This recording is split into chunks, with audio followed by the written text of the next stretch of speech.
Hello friends, Jai Hind. Once again you are most welcome from the bottom of my heart and towards of Nayan sir GK Wala.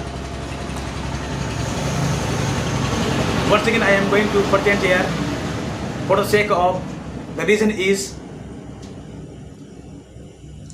present indefinite tense.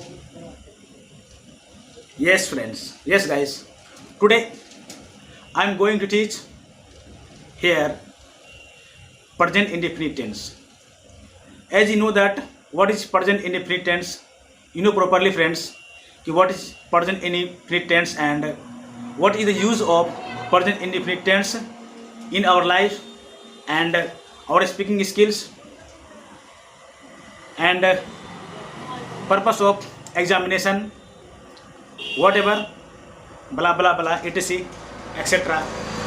So guys,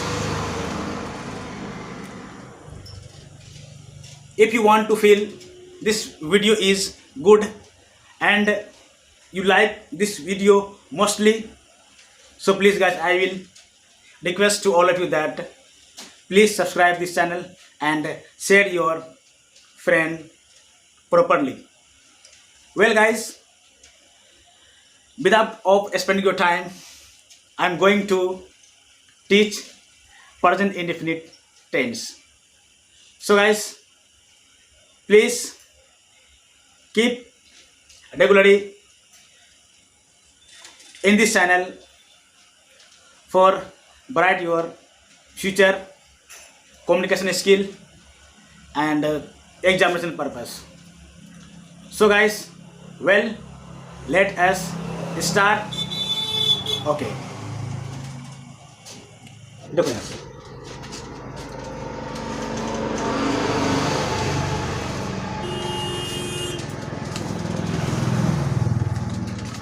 present indefinite tense.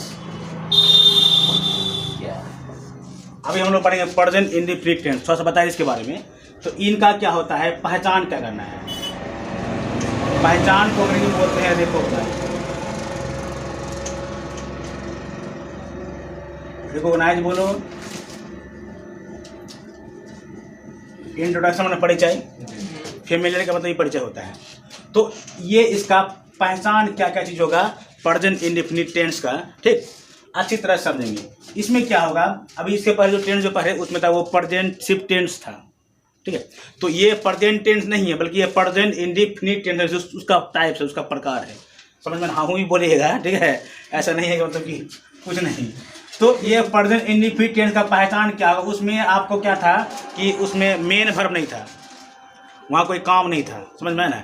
लेकिन इसमें क्या होगा कि कुछ ना कुछ काम होगा। क्या होगा, काम होगा। अच्छी तरह से उतारते रहेगा, समझते रहेगा, समझ में नहीं तो पूछिएगा, ठीक है। तो इसमें क्या होगा, जब काम जो होगा ना तो वाक्य के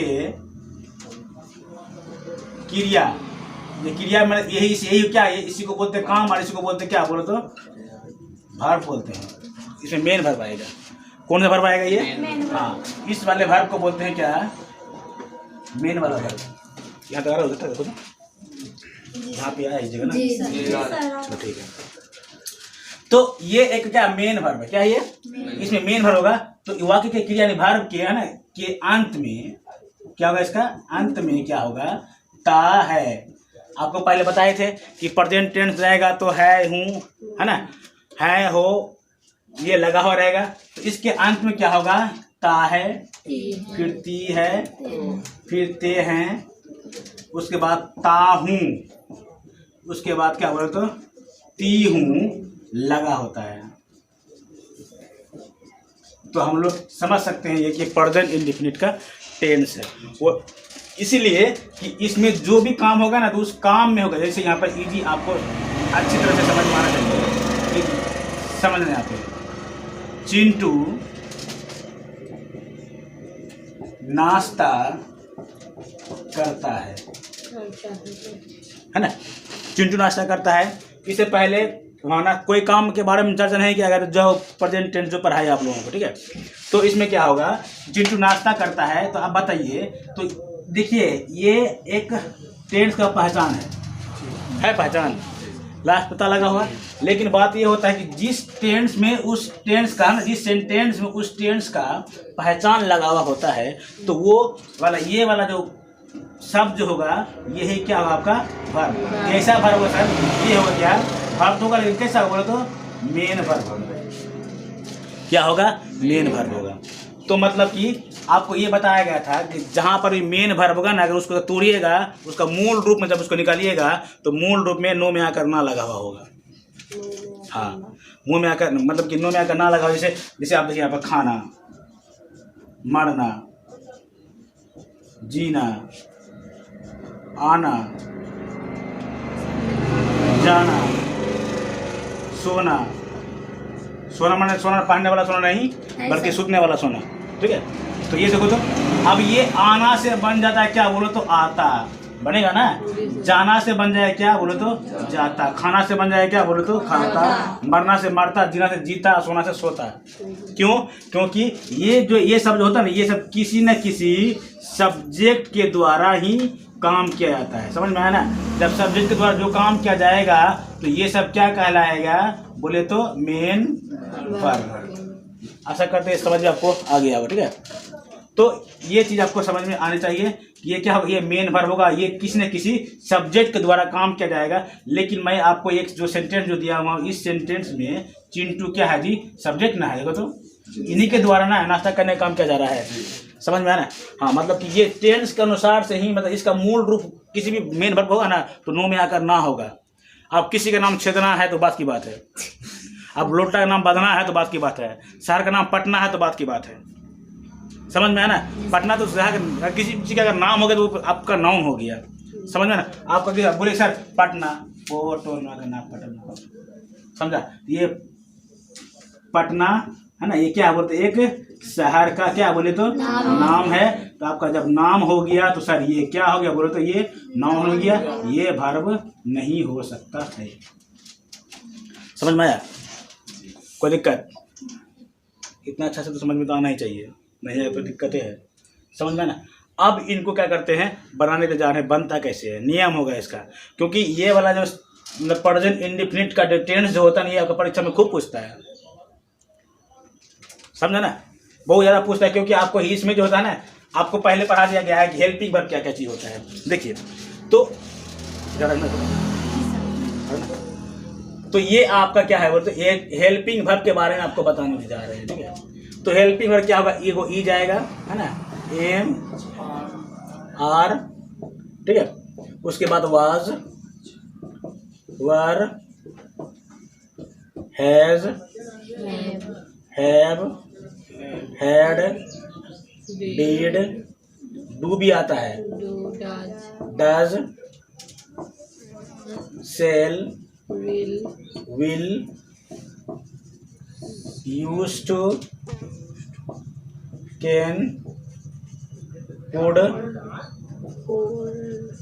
may, might, should, would, need, must, ought to, और कुछ ठीक है जी।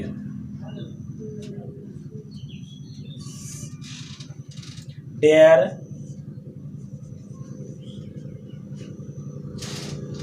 टोटल जो होंगे यहाँ पे टोटल 24 होगा। तो ये आपका हेल्पिंग वर्ब होगा।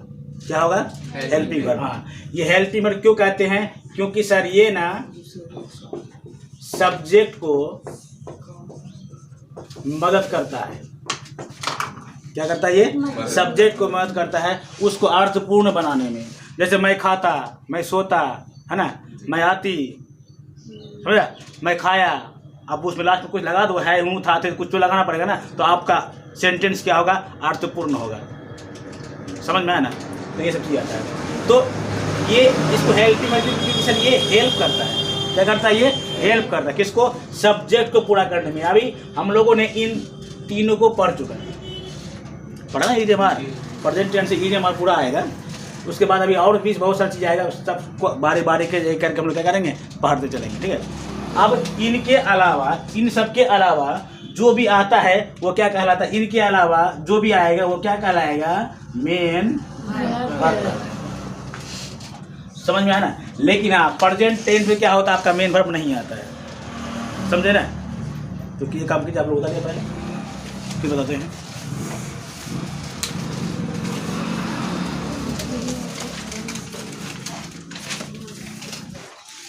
देखो समझ में तो पूरा ही गया होगा। अब यहाँ पे ये एग्जाम्पल है कि चिंटू नाश्ता करता है, ठीक है। चिंटू नाश्ता करने काम करता होगा, तो इसका मतलब ये जो है क्या, ये सब्जेक्ट है नहीं। आपको बता दिए कि जिस भी शब्द में टेंस का पहचान लगा हुआ होगा वो आपका क्या होगा, मेन। पढ़ाना नहीं होगा सब, अगर ये सीख गया तो फिर समझो पूरा जितना भी टेंस है, पास्ट का फ्यूचर का, सबको आपको समझ में आ जाएगा ठीक ठाक से, समझे ना। उसके बाद देखो, इसके बाद जो बचेगा वो क्या बोलो तो ऑब्जेक्ट होगा। क्या होगा, ऑब्जेक्ट होगा। तो इस टेंस का, प्रेजेंट इंडेफिनिट टेंस का जो होगा बनाने का नियम क्या होगा, समझे। उसका स्ट्रक्चर क्या होगा, स्ट्रक्चर को ही क्या बोलो तो रूल्स ही बोलते हैं। क्या होगा, सबसे पहले तो सब्जेक्ट आएगा, क्या आएगा, सब्जेक्ट सब में आएगा क्योंकि काम करने वाला होगा तभी तो। उसके बाद क्या आएगा, आएगा वर्ब। क्या आएगा, वर्ब। तो ये वर्ब जो होगा एक V1 होगा या फिर क्या बोले तो V5 होगा। क्या होगा, V1 या फिर V5 होगा। उसके बाद जब आएगा अंत में क्या आएगा, ऑब्जेक्ट होगा। अब समझने वाली बात है कि सर ये V1 का प्रयोग हम कहाँ पे करेंगे और V2 का प्रयोग हम कहाँ पर करेंगे। देखो एक एक चीज़ को समझते हैं, है ना। तो ये सब्जेक्ट तो आपको पता है, काम करने वाला सब्जेक्ट होगा, वो इसको वर्ब को भी आप पहचान लीजिएगा। जो बच्चे वो क्या ऑब्जेक्ट कहलाएगा, इसको, इसमें तो कोई दिक्कत नहीं है, आपको बता दीजिए। किसी दिक्कत है, बहुत सारा बच्चा ना पहचान नहीं पाता है। यहाँ पर भी हमें तो कोई दिक्कत नहीं है, आओ गया समझ गया, जी सर, यस सर, है ना, पूछे तो फिर कोई दिक्कत नहीं है। बगल वाला हाथ, गिदर वाला हाथ है, ठीक है, ऐसे हाथ उठ जाता है। गिदर देखा एक अगर बोल दिया ना तो सारा उस क्षेत्र में जितना भी होगा ना सियार साफ बोलना शुरू कर देता है। ऐसा नहीं करना, क्योंकि आप अपने दम और क्षमता लेकर पढ़ने के लिए आए हैं। कोई अगर तेज है तो अपने लिए है, और अगर होशियार तो वो मेरे लिए है, बुर्बक भी है तो मेरे लिए है, समझ में है ना। हाँ, लेकिन हम सबको बनाएंगे आपको, ठीक है, सबको एक जैसा बनाएंगे। तो यहाँ सब्जेक्ट है V1 या V5, उसके बाद क्या बोले तो बात ये है कि सर यहाँ पे V1 और V5 क्या होगा, समझने की बात है, समझिए। जैसे ये क्या बोले दिए तो गो का मतलब क्या आपको जानते हैं, जाना होता है। तो इंग्लिश का मूल रूप ये होता है, तो ये आपका जो होगा ना, ये होगा, ये क्या होगा, ये V1 के फॉर्म में है, समझ में है ना। स्पीक मतलब बोलना, ये भी आपका V1 के फॉर्म में है। उसके बाद डू मतलब करना, ये भी आपका V1 के फॉर्म में है, समझा ना। रीड मतलब पढ़ना, ये भी आपका V1 के फॉर्म में है। उसके बाद राइट, कुछ भी आप लिखे कोई दिक्कत नहीं है, ठीक है। टेक, ये सब क्या बोले तो V1 के फॉर्म में है, ठीक। अब इसी का हम लोग क्या करेंगे, अगर इसका अगर V5 कर देंगे, देखिए इसका V5 क्या होता है। स्पीक मीन्स बोलना, डू मतलब करना, रीड का मतलब पढ़ना, राइट मतलब लिखना, और टेक मीन्स कोई भी चीज लेना होता है, ठीक है। हाँ, टेक, इट मीन्स टेक। तो अब यहाँ स्पीक से गो से बनेगा V5 बनाना है, तो क्या हो जाएगा बोले तो GO, स्पीक से SPEAKS, speaks DOES, does, read READ, read, write WRITES, writes, take TAKES, takes. हाँ सॉरी, रीड्स हो जाता नहीं। तो ये देखिए, तो ये आपका V1 था, V1 से क्या बना दिए बोलो तो V5 बना दिए। समझने की चीज़ सर। अब आपको बताना है कि सर V1 अगर मान ले कि आपका तो V5 तो आपको दिया हुआ नहीं रहेगा, वो खुद से बनाना पड़ेगा, समझ में आया ना। आपको हिंदी में लिखा हुआ मिलेगा ना, ये अंग्रेजी आपको खुद से बनाना पड़ेगा। तो बच्चे लोग क्या करता है कि इधर वाला लगभग याद होता है, इधर वाला याद नहीं रहता है। मतलब V1 याद है और V2 याद बिल्कुल नहीं करते, जानता भी नहीं है कि बनेगा कैसे। तो याद रखिएगा, आपको पढ़ाया गया है ना। सर ये कंडीशन होगा, ये दो चीज समझ में याद रखिएगा, ठीक है। एक होता है कॉन्सोनेंट, आपको पढ़ा दिया गया है ना। कॉन्सोनेंट में क्या आएगा, B C D F G H J K L M N P Q R S T V W X Y N Z। Total 21 है, आपको पता भी है, ठीक। उसके बाद दूसरी बात ये याद रखना है, वोवेल्स। हाँ, इसको याद रखना है। तो बिल्कुल सारा छोटा ऐसा है, A E I O और U, ये टोटल 5 वर्ड है, याद रखिएगा हमेशा। सीख गए ना तो अच्छी बात, नहीं सीखे तो और भी अच्छी बात है। पढ़ते रहो, कोई दिक्कत नहीं है, हम पैसा कमाते रहेंगे। अभी क्या करेंगे, एक बार नहीं सीखा तो बार बार क्यों चाहिए, प्रसाद हो जाएगा। एक बार में सीख गया तो ठीक है, नहीं सीखा तो फिर वैसे ही आप आते रहेगा जाते रहे, कोई दिक्कत नहीं है, समझिए। इसीलिए पूरा बेसिक तरह से पढ़िए और बिल्कुल अच्छी तरह से पढ़िए, आप अच्छा बनिए, है ना। मेरे लिए कुछ मत कीजिए, बात की बात करें, अपने और अपने माँ बाप के लिए कुछ कीजिए, और भी अच्छा करना है तो अपने दुश्मन के लिए कुछ कीजिए, जो हमें आपको हमेशा गिरता हुआ देखना चाहता है, उसके लिए आप अच्छा बनिए, ठीक है।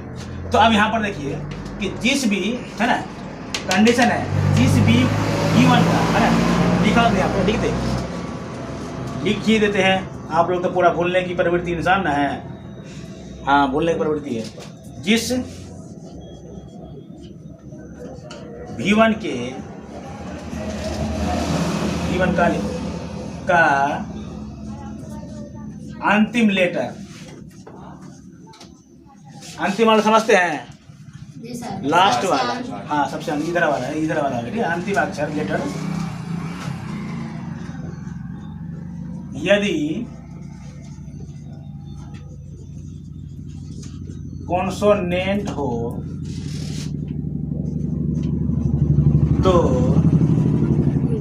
सिर्फ एस, कौन चीज, एस, ओनली एन, है ना, एस जोड़कर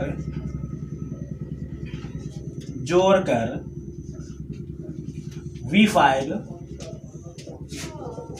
बनाया जाता है।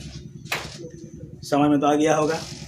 आप यहाँ देखिए, इजी के तौर पर आप यहाँ दे सकते हैं, जैसे स्पीक है ना, तो इसका अंतिम अक्षर क्या, कॉन्सोनेंट है, तो कॉन्सोनेंट में क्या जोड़े, एस जोड़े हैं, बताइए, है ना।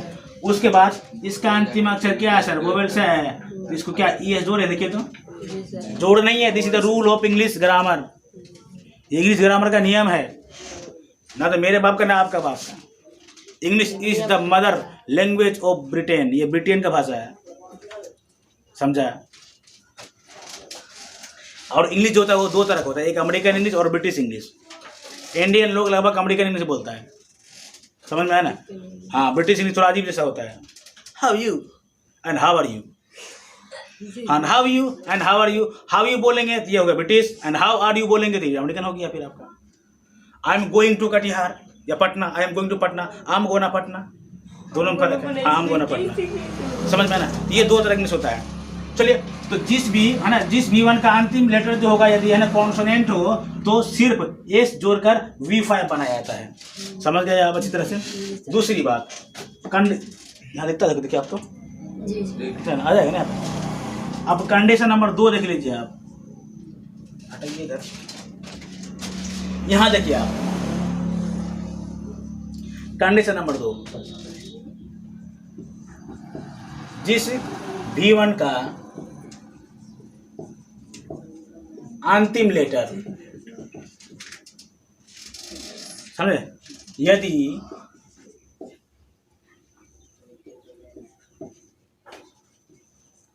वोवेल्स हो तो, ठीक है, ES जोड़कर V5 बनाया जाता है। समझ में आ गया इस तरह से, है ना। आप एग्जाम्पल के तौर पर आप यहाँ देख सकते हैं, इनका एग्जाम्पल के तौर पर आप यहाँ जैसे गो, GO गो, है ना, जैसे गो आप इजी में समझ सकते हैं आप, है ना। जैसे आप यहाँ गो लिखेंगे, है ना, ये V1 हो गया ये। तो इसको क्या करना है, V5 बनाना है। तो क्या हो जाएगा, GOES हो जाएगा। जैसे टेक, आप बोलेगा सर कि जिसके लास्ट में पहले से अगर ई लगा हुआ है तो क्या कहते हैं, पागल हो जाएंगे, यानी वोल्ट पहले से लगा हुआ है ना जी, तो आप क्या कहते हो, TAKEES। कभी नहीं देखेंगे इस तरह का वर्ड आप, समझ में है ना। जो सर पहले से है तो सिर्फ और ऐसे नहीं करेंगे, पागल होंगे फिर तब, है ना। तो इस तरीके जो पहले से क्या है, खाली हम एस लगा देंगे तो ई तो लगा ES, समझ में है ना। हाँ, तो जिसमें अगर पहले से है तो सिर्फ एस लगा देंगे, और जिसमें अगर अंतिम में सिर्फ होल से करने AEIOU में से कोई भी रहेगा ई छोड़ करके तो सब में ES लगेगा, समझ में आया ना। तो ये बहुत बड़ा चीज़ होता है, अगर सीख गए तो फिर कोई दिक्कत नहीं है, बहुत बड़ा चीज़ बहुत छोटा बन गया है, समझ में है ना। ठीक से पढ़ोगे अच्छा बनना है और बहुत अच्छा से रिजल्ट लेके आना है। आइए देखते हैं इसको। तो ये तो समझ गए आप, कोई दिक्कत नहीं है। अब यहाँ पर देखिए कंडीशन ये है सर कि सर किस सब्जेक्ट वाक्य का क्या रहेगा, क्या चीज़ रहेगा जिसमें सर हम समझ जाएंगे कि सर V1 लगेगा, और वाक्य का सब्जेक्ट क्या रहेगा जो हम समझ जाएंगे कि V5 लगेगा। सब्जेक्ट पर मतलब सब्जेक्ट ही निर्भर करता है कि V1 लगेगा या फिर V5 का प्रयोग होगा, समझ। क्योंकि आपको तो यहाँ पे हेल्पिंग वर्ड तो दिखाई नहीं दे रहा सर, इसमें टोटल आप इससे पहले आपको 24 को हेल्पिंग वर्ड दिखाए हैं, उसमें से कुछ भी नहीं है ना, कि सर इसमें क्या लगेगा नहीं लगेगा पता नहीं, समझ में है ना। तो यहाँ पर एक कंडीशन है, इसको भी आप अच्छी तरह से समझ गए ना, कोई दिक्कत है ना है किसी का, पर इसी चीज़ को सिखाने के लिए मास्टर आपसे पैसा लेता है, समझ में आया ना। इसे किताब में लिखा हुआ मिलता नहीं है। सही आते हैं यहाँ पे। तो आप इसको देखिए, आप चिंटू नाश्ता करता है, यही ना, तो ध्यान दीजिएगा। अब वहाँ पर क्योंकि इसमें इसका जो स्ट्रक्चर रूल्स में जो V1 भी है और V5 भी है, तो कौन तो V1 होगा कौन सा V5 समझ में नहीं आएगा। तो यहाँ पर आपको सब्जेक्ट को पहचानना पड़ेगा, है ना। तो देखिए आप कि V5 के लिए कौन सा सब्जेक्ट जिम्मेदार होता है, समझ में है ना। तो सर V5 के लिए आपका यदि ही रहेगा, समझ में आया ना, उसके बाद सी रहेगा, या फिर किसी न किसी का नाम रहेगा, या फिर सिर्फ सिंगुलर नाउन रहेगा तो उसके पहले लगेगा, समझ में आया ना। क्या लगेगा बोलो तो V5 का प्रयोग होगा,